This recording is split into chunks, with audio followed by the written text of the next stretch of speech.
সাহরি শেষের দিকে খেতে বলেছেন। এখন আরেকটা ভুল হলো, অনেকে সাহরি এত শেষে খান যে মুয়াজ্জিনের সাথে ওনার কম্পিটিশন হয়। মুয়াজ্জিন মাইক ধরে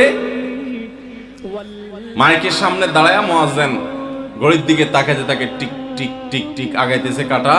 মুয়াজ্জিন প্রস্তুতি নিচ্ছে যে আল্লাহু আকবার করে হাঁক দিবে, আর উনি ওইদিকে প্লেট হাতে গ্লাস হাতে খাবার খাচ্ছেন, ধুমায়া খাচ্ছেন এবং কম্পিটিশনে লিপ্ত হয়েছেন যে মুয়াজ্জিন আগে আল্লাহু আকবার বলে না, তিনি আগে গিলে শেষ করেন। এরকম কম্পিটিশন হয় কি হয় না? বেশিরভাগ লোক, বিশেষ করে আমাদের যে কোনো কাজে আমরা একেবারে শেষ মুহূর্ত পর্যন্ত না ঠেকালে ভালো লাগে না।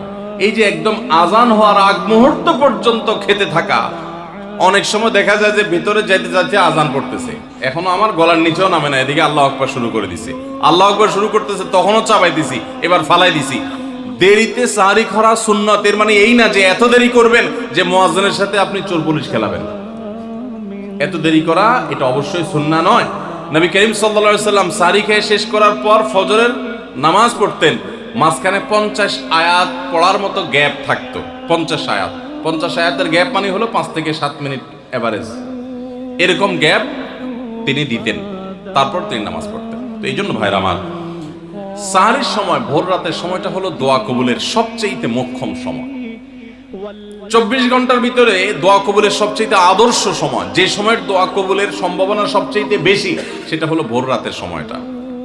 আল্লাহ সুবহানাহু ওয়া তাআলা ডেকে ডেকে বান্দার ক্ষমা ঘোষণা করেন, বিপদ আপদ দূর করেন, অসুখ বিসুখ দূর করেন। এই সময়টা হলো রাতের শেষ প্রহর, ফজরের আগের সময়টা, তাহাজ্জুদের সময়টা। 11 মাস ধরে আমরা নানা ব্যস্ততার অজুহাতে আমাদের তাহাজ্জুদ পড়ার সুযোগ হয় না, ভোর রাতে ওঠার সুযোগ হয় না। ভাইরা আমার, রমাদানের মাস, আপনি